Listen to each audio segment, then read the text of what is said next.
కూడా చూసాము. షర్మిలమ్మ గారి అబ్బాయి వివాహం నిశ్చయం అవ్వటం, దానికి సంబంధించి మొట్టమొదటి పెండ్లి పత్రిక దివంగత మహానేత రాజశేఖర రెడ్డి గారి సమాధి వద్ద ఉంచి ఆయన ఆశీస్సులు తీసుకోవటం, తిరిగి షర్మిలమ్మ గారు, విజయమ్మ గారు, వారి కుటుంబ సభ్యులందరూ కూడా ముఖ్యమంత్రి జగన్మోహన్ రెడ్డి గారిని కలిసి పెండ్లి పత్రిక ఆహ్వానానికి తాడేపల్లి వస్తున్నామని చెప్పి నాకు నిన్న షర్మిలమ్మ గారి ఆఫీస్ నుంచి ఇంటిమేషన్ రావటం, ఇవాళ బహుశా 3:30-4 గంటల ప్రాంతంలో షర్మిలమ్మ గారు, విజయమ్మ గారు, వారి మిగతా కుటుంబ సభ్యులందరూ కూడా ముఖ్యమంత్రి గారిని ఆహ్వానించడానికి గన్నవరం వస్తున్నారని చెప్పి తెలిసి మేమందరం కూడా వెళ్ళి విజయమ్మ గారిని, షర్మిలమ్మ గారిని రిసీవ్ చేసుకొని ముఖ్యమంత్రి గారి ఇంటి వరకు వెళ్ళి ఆ పెండ్లి పత్రిక ఆహ్వానం అయిన తర్వాత మళ్ళీ తిరిగి వాళ్ళందరినీ కూడా గన్నవరం ఎయిర్పోర్ట్ వరకు కూడా సాగనంపే కార్యక్రమానికి ఇవాళ మేము చేయటం జరుగుతుందని చెప్పి తెలియజేసుకుంటాం. షర్మిలమ్మ గారు కూడా దాని మీద చాలా క్లారిటీగా చెప్పడం జరిగింది. అది కూడా నేను కూడా చూశాను ప్రెస్లోనే. 2-3 రోజుల తర్వాత కాంగ్రెస్ పార్టీలో చేరిన 2-3 రోజుల తర్వాత పూర్తి వివరాలతోటి నేను బయటకు వస్తానని అమ్మ చెప్పడం కూడా చూశాను. కాబట్టి ఇది మాత్రం నాకు తెలిసినంత వరకు కూడా పూర్తిగా వివాహానికి సంబంధించినటువంటి ఆహ్వానానికి రావడం జరుగుతుందని చెప్పి నేను భావిస్తాను. నేను షర్మిలమ్మ గారితో పాటు వెళ్తామండి, విజయమ్మ గారితో పాటు వెళ్తాం, సీఎం వారితో పాటు వెళ్తాం.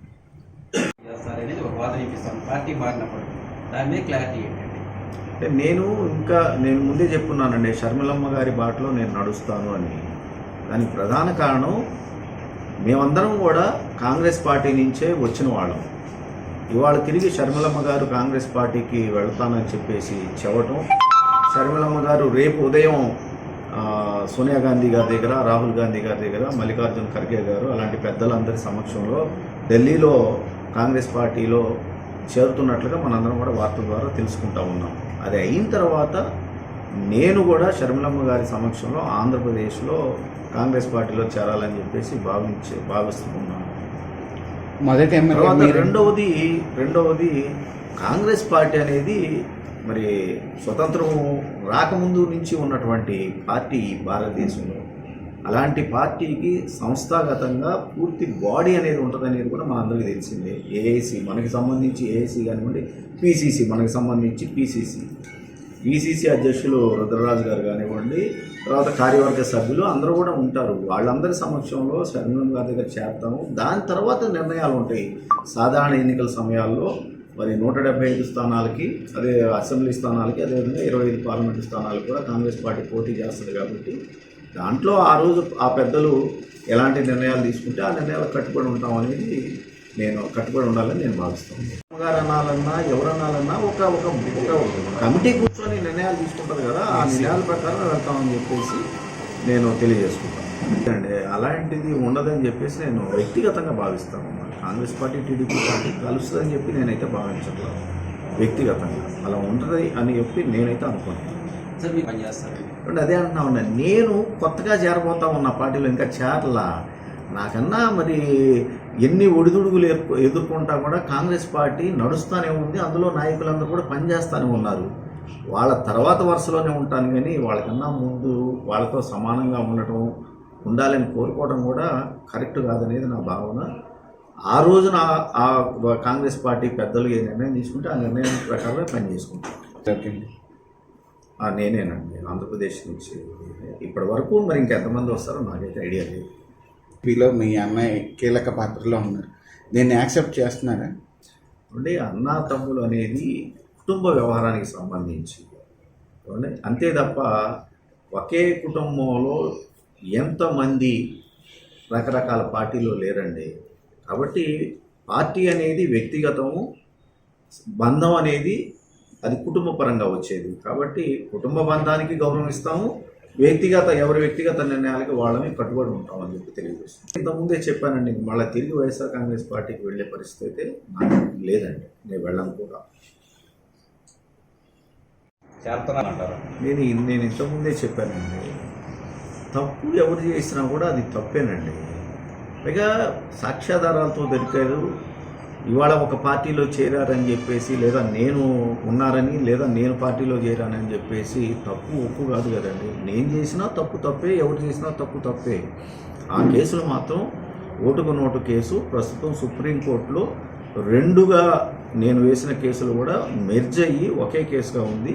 ఆ రెండు కూడా, ఒకటి చంద్రబాబు నాయుడు గారిని ఓటుకు నోటు కేసులో ముద్దాయిని చేయాలని, రెండవది సిబిఐకి ఆ కేసు దర్యాప్తు అందచేయాలని. ఎందుకంటే తెలంగాణ ఏసీబీ సరిగా దాని ఇన్వెస్టిగేషన్ చేయటం లేదు అనే దాన్ని కూడా గౌరవ సుప్రీంకోర్టు పరిగణలోకి తీసుకుంది. కాబట్టి ఈ రెండూ కూడా మెర్జ్ అయ్యి ఒకే కేసుగా ప్రస్తుతం నడుస్తూ ఉందండి. కేసు మాత్రం నేను కంటిన్యూ చేసుకుంటాను. అసలు మీరు ఇప్పటివరకు ఎమ్మెల్యే ఉన్నారు, రేపు ఏ ఎజెండాతో మంగళగిరి నియోజకవర్గానికి వస్తారు మీరు? ఖచ్చితంగా ప్రతిపక్ష పాత్ర పోషిస్తామండి. ఎక్కడైతే నేను వైఎస్ఆర్ కాంగ్రెస్ పార్టీలో నాకు మంగళగిరి ప్రజలు, ముఖ్యమంత్రి జగన్మోహన్ రెడ్డి గారు ఆ రోజున అవకాశం ఇచ్చారో, ఆ అవకాశం ఇవ్వడానికి ఏమేమి వాగ్దానాలు మేమైతే చేస్తున్నామో ఆ వాగ్దానాల అమలులో ఈ 4.5 సంవత్సరాల కాలంలో మేము ఎక్కడైతే విఫలం చెందామో ఆ విఫలం చెందటానికి ఏమేమి కారణాలు ఉన్నాయో ఆ కారణాలని నేను ప్రజలకు తెలియజేస్తూ వాటిని చేయటానికి, అమలు చేయడానికి కానివ్వండి, లేదా ప్రజలకి పనిచేయడానికి కానీ అభివృద్ధిలో ఖచ్చితంగా నేను పనిచేస్తానండి. ప్రతిపక్ష పాత్ర నేను పోషిస్తాను ఖచ్చితంగా అండి. ఎందుకంటే గౌరవ ముఖ్యమంత్రి జగన్మోహన్ రెడ్డి గారి దగ్గరికి మేము 3.5-4 సంవత్సరాల క్రితమే తాడేపల్లి, మంగళగిరి రూరల్ మండలాల్లో ఉన్నటువంటి గ్రామాల్లో ఆ రోజున ల్యాండ్ పూలింగ్ అనే దాన్ని తీసుకురావడం చంద్రబాబు నాయుడు గారు మనం చూసాం. 2014-19 మధ్య ల్యాండ్ పూలింగ్ వాలంటరీ అని చెప్పి కూడా ఆ వాలంటరీకి సహకరించినటువంటి రైతన్నల మీద బలవంతపు భూసేకరణకు రావటం, చట్టం ప్రకారం బలవంతపు భూసేకరణ చేయకూడదు,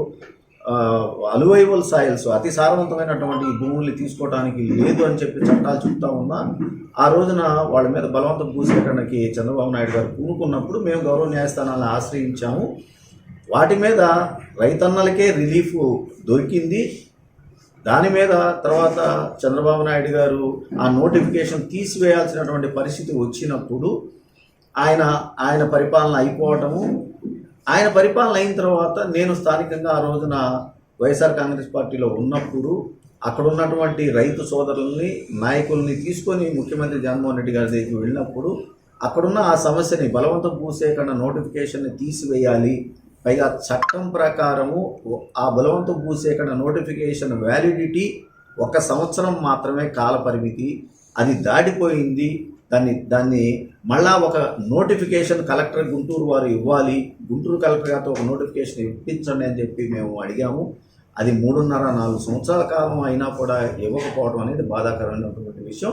ఖచ్చితంగా మళ్ళీ ఆ బలవంత భూసేకరణ నోటిఫికేషన్ తీసేయమని చెప్పేసి మేము ప్రతిపక్షంలో ఉన్నప్పుడు నేను ఖచ్చితంగా మళ్ళీ కోరుకుంటాం ముఖ్యమంత్రి అయితే దానిపైన యుద్ధం. నేను కాంగ్రెస్ పార్టీలో చేరినప్పుడు దీనికి ఖచ్చితంగా దానికి సరైన సమాధానం చెప్తాను. మీరు గుర్తుంచుకొని అడగండి దానికి సమాధానం.